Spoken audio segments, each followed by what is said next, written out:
والذین یؤذون المؤمنین والمؤمنات بغیر ما اکتسبوا فقد احتملوا بہتانا و اسما مبینا۔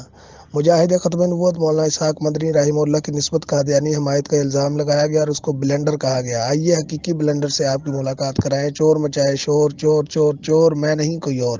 مرزا قادیانی پر اہل اسلام کے اعتراضات میں سے ایک اعتراض یہ بھی ہے کہ اس نے دعوی نبوت کیا اور ملت اسلامیہ سے خارج ہوا، لیکن بلنڈر والے بھائی صاحب کہتے ہیں کہ اس نے دعوی نبوت نہیں کیا۔ سوال کا جواب واضح ہونا چاہیے تھا، جو سوال تھا وہ واضح تھا، لیکن جواب کیسا ہے آپ خود سماعت کریں۔ مرزا غلام احمد قادیانی نے کہا کہاں خطا کھائی ہے جس سے آپ نے اس نے اپنے آپ کو ذلی نبی کا دعویٰ کیا ہو۔ دیکھیں جی، اس کے اوپر غامدی صاحب نے کافی ورکنگ کی ہے، آپ ان کی یوٹیوب پہ ویڈیوز دیکھ لیں۔ ان کا بھی موقف یہی ہے کہ اس سے کوئی صحیح سند سے ثابت نہیں ہے کہ اس نے خود کہیں پہ دعوی نبوت کیا ہو۔ اس نے جو ہے وہ اشارے ایسے ضرور دیے، پلس مسیح موعود ہونے کا دعویٰ، امام مہدی ہونے کا، یہ سارے دعوے کیے ہیں۔ اور ایک ان کا گروہ بھی لاہوری گروپ ایسا ہے جو ان کو مجدد مانتا ہے اور امتی نبی نہیں مانتا۔ بہرحال میرا موقف کیا ہے وہ یوٹیوب پہ آپ جا کے لکھیں، قادیانی فرقہ کو دعوت اصلاح۔ میں ان کو اسلام سے، اہل سنت سے ٹوٹا ہوا ایک فرقہ مانتا ہوں، جنہوں نے دیکھیں جی، اس کے اوپر غامدی صاحب نے کافی ورکنگ کی ہے، آپ ان کی یوٹیوب پہ ویڈیوز دیکھ لیں۔ ان کا بھی موقف یہی ہے کہ اس سے کوئی صحیح سند سے ثابت نہیں ہے کہ اس نے خود کہیں پہ دعوی نبوت کیا ہو۔ اس نے جو ہے وہ اشارے ایسے ضرور دیے، پلس مسیح موعود ہونے کا دعویٰ، امام مہدی ہونے کا، یہ سارے دعوے کیے ہیں۔ اور ایک ان کا گروہ بھی لاہوری گروپ ایسا ہے جو ان کو مجدد مانتا ہے اور امتی نبی نہیں مانتا۔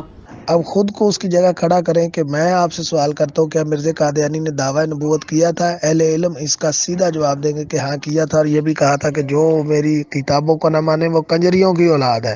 لیکن بلنڈر والے بھائی صاحب کہتے ہیں کہ ان کے استاد غامدی صاحب کی تحقیق ہے کہ صحیح سند سے یہ دعوی نبوت ثابت نہیں ہے۔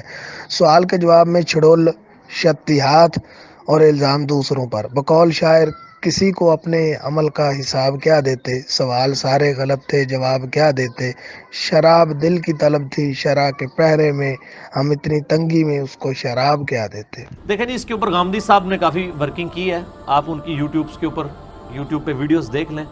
ان کا بھی موقف یہی ہے کہ اس سے کوئی صحیح سند سے ثابت نہیں ہے کہ اس نے خود کہیں پہ دعوی نبوت کیا ہو۔ اس نے جو ہے وہ اشارے ایسے ضرور دیے، پلس مسیح موعود ہونے کا دعویٰ، امام مہدی ہونے کا، یہ سارے دعوے کیے ہیں۔ اور ایک ان کا گروہ بھی لاہوری گروپ ایسا ہے جو ان کو مجدد مانتا ہے اور امتی نبی نہیں مانتا۔ دیکھیں یہ ہوتا ہے بلنڈر، یہ ہوتا ہے امت کے ساتھ ظلم، کیونکہ مرزا قادیانی خود حقیقت الوحی میں لکھتا ہے کہ میرے پاس آئل آیا اور اس نے مجھے چن لیا اور اپنی انگلی گردش دی اور یہ اشارہ کیا کہ خدا کا وعدہ آ گیا، اور یہ بھی کہتا ہے مرزا قادیانی کہ یہ خدا کا کلام ہے جو مجھ پر نازل ہوا ہے، اور کہتا ہے میں امتی بھی ہوں اور نبی بھی ہوں، حقیقت الوحی میں یہ بات موجود ہے۔ اور یہاں پر میں یہ بات بھی واضح کر دوں کہ بلنڈر والے بھائی صاحب سے یہ باتیں بھی صحیح ثابت ہیں کہ وہ قادیانیوں کو کافر کہتے ہیں، مرزا قادیانی کو مرتد اور کافر اور اس کے ماننے والوں کو بھی کافر کہا ہے، لیکن یہ اس کے باوجود تصویر کے دوسرے رخ پر یہ باتیں بھی انہوں نے بیان کی ہیں۔ لہٰذا یہ ہے بلنڈر، چیزوں کو مکس کرنا۔ انہی کے مطلب کی کہہ رہا ہوں، یہ بلنڈر والے بھائی صاحب کے مطلب کی کہہ رہا ہوں، انہی کے مطلب کی کہہ رہا ہوں، زبان میری ہے بات ان کی، انہی کی محفل سجا رہا ہوں، چراغ میرا ہے رات ان کی۔